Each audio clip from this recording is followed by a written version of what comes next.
The way I became acquainted with this whole exotic idea of transhumanism, I was doing research actually. I was a writer and doing research for one of the largest U.S. newspapers out of Oklahoma. And this is maybe 20 some years ago.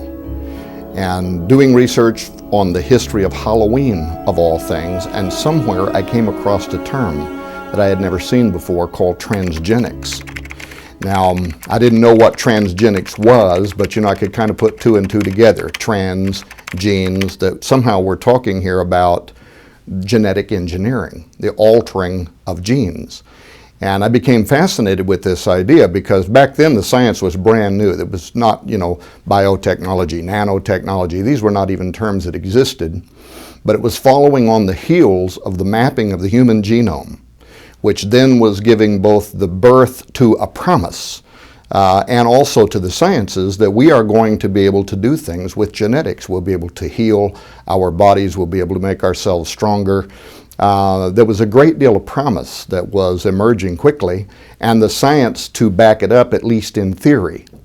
And so I started doing research into transgenics, and at the time it wasn't very easy to get information. The internet was brand new.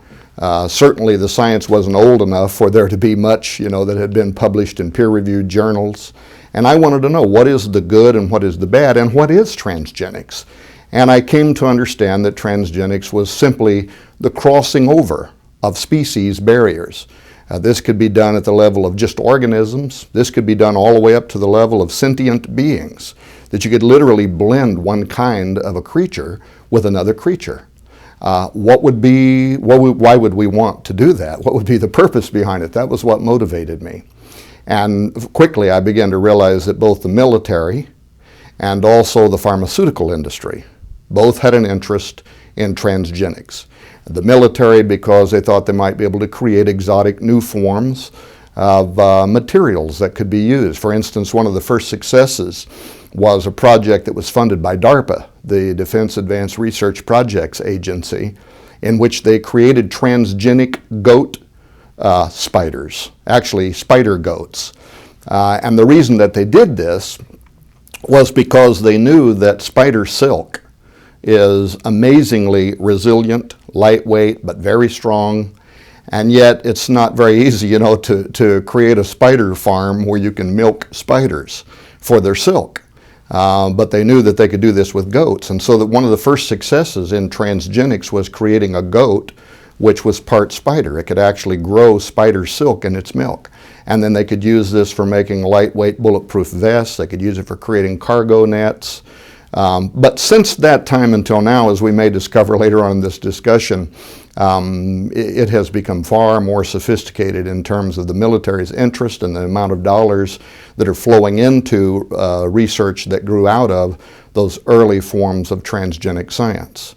On the other side of transgenics, which is probably the biggest part of where the funding is coming from today, is in the pharmaceutical industry. Pharmaceuticals, why? Because the industry often has to labor with the FDA to try to get permission to do testing of new drug therapies on human subjects. It's very daunting, that task, to try to get a promising new remedy potentially for some kind of debilitating disease, and then to be able to take and start trying that medicine, which is unproven on human test subjects, is not easy to do. Well, the pharmaceutical industry saw right away that they would be able to take animals and put human DNA into the animals, create a human-animal chimera, and then they could work around this problem with getting permission from federal agencies to do human experimentation, and now they could test new drugs in human-animal chimeras to see how the human elements of that creature might respond in a way that they're hoping for with these drug therapies. That too has also grown a great deal since those original transgenic experiments, in that now, of course, what the public most usually hears about is human-animal chimeras that are being created for the purposes of developing stem cell lines, and then the stem cell lines can be used for testing new therapies in hopes that we're going to lead to cures for a variety of human diseases and ailments. Anyway, it was the discovery of transgenics. And my interest in why we would have an interest in funding research into crossing over species barriers that then led me to discover that behind these emerging fields of science was a new cultural movement called transhumanism. And transhumanists are made up today really of all walks of life, everything from college kids to old hippies to academics and professionals. It has become a cultural movement, and it's quickly growing. It's international. Today there's a Christian Transhumanist Association, there's a Buddhist Transhumanist Association, there's a Muslim Transhumanist, there's a Mormon Transhumanist, and then there's just a Transhumanist Association. And for whatever reason, I've had the privilege of somehow becoming connected with some of the leading figures in the world in this area. In fact, Dr. James Hughes, who was the president of the World Transhumanist Association, when he was still the head of the WTA, contacted me and asked if I would come on his syndicated television or his syndicated radio show, which is called Change Surfer Radio. Dr. Hughes is a bioethicist. He teaches at Trinity College in Hartford, Connecticut. He's a sociologist. He was and is really the man, the top shelf, if you will. So I agreed to do his show. And I went on his show, and not very well prepared either, but to debate the ethics of crossing over species in barriers in ways that are completely unnatural. And why would we want to do that?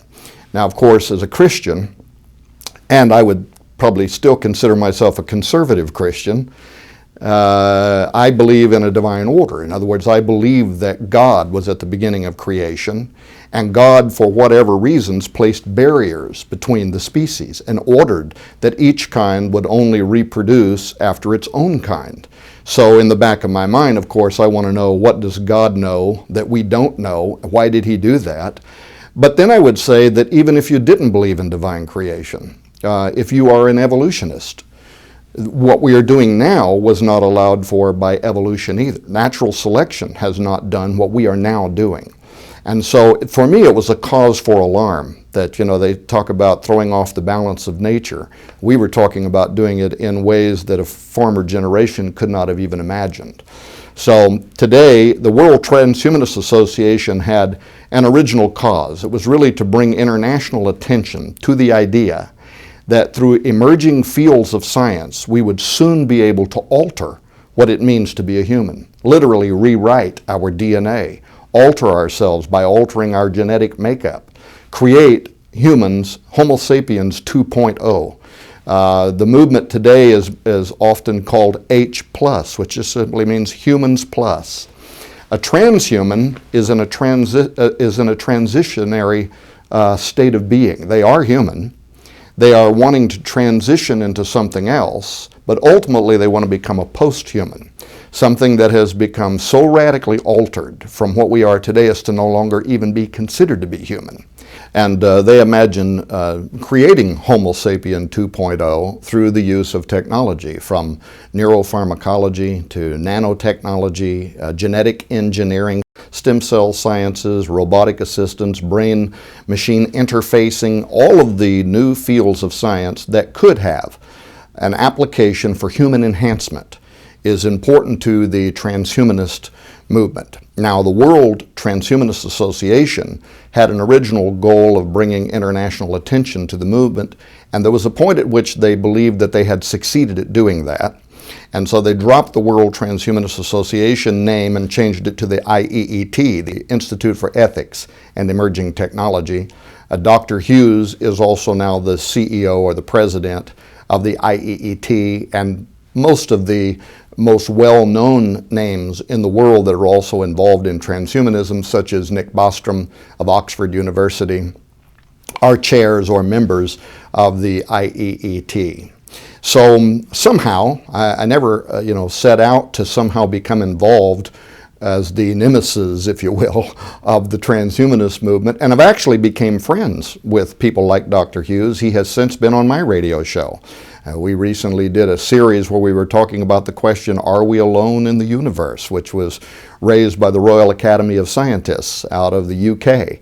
And we had him come on, and he talked about, future space travel from a transhumanist point of view, and how our bodies could be enhanced to make us more adaptable to zero gravity states and things like that. So, but the movement is very serious, and it's being taken very serious in the world today, from academia to university studies, and you'll be surprised to find out the amount of revenue literally in the tens of millions to the billions of dollars that are flowing into this futuristic dream of transhumanism now, and the adaptation of various fields of science, which will be used in the very near future to alter what it means to be a human. The science is being developed now according to the world's best and government experts. It's being tested in laboratory settings and is slowly being adapted so that it can be used as a tool for actually altering what it means to be a human. With regards to who would be funding, who has an interest, that's where it begins to become really surprising, and it actually is not too difficult to verify even from secular but reputable news sources. For instance, if you were to go to Google today and type in transhumanism, you would find something like 250,000 web pages now around the world that are dedicated to both the study, philosophy, but this new worldview called transhumanism. However, if you were to type in genetic engineering laboratories, you'd find more than 24 million websites in the world now dedicated to the subject of genetic engineering, which is, of course, one of the sciences that the transhumanists aspire to believe that this is going to be used to alter what it means to be a human. Now, on the ground, what does it mean? Here in the United States of America, you may remember where a few years ago, 2006, I believe, George W. Bush, in a State of the Union address, called for legislation to be enacted that would prohibit the creation of human-animal chimeras. And he wasn't just talking about embryos for experimentation, because he also talked about prohibiting the creation of exotic human life forms that could be patented. Why would the President of the United States, in a speech of record, be calling for legislation that would prohibit this technology? It's because it's emerging very quickly. And we know now that there are those rogue scientist wannabes, the Dr. Moreaus, who are already raising these to full maturity.